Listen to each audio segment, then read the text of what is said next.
Let's talk about trigger leads, because as of March 2026, everything just changed. For years, when a borrower applied for a mortgage and their credit was pulled, that activity could trigger their information being sold to other lenders.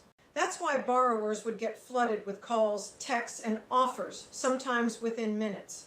But that system has now been significantly restricted.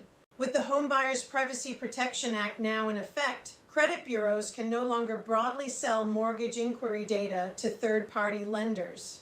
Moving forward, a borrower's information can only be used in very specific situations. If the consumer has given clear affirmative consent, or if there is an existing relationship, like their current lender, bank, or loan servicer. What does that mean in real life? It means borrowers should no longer experience that overwhelming surge of unsolicited calls after applying for a mortgage. It also means more control over who can access and use their credit information. And from a compliance standpoint, this is a major shift. Trigger leads are no longer a volume-based marketing tool.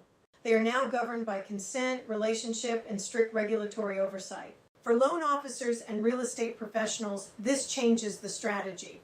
It puts the focus back where it should have always been, on building relationships early, earning trust, and securing permission before the application ever happens.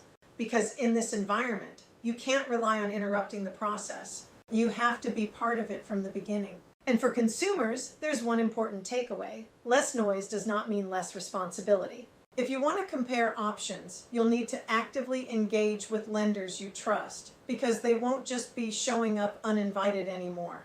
At the end of the day, this shift is about one thing: control. Control over your data, your experience, and who gets access to you during one of the most important financial decisions you'll make. And that's a step in the right direction.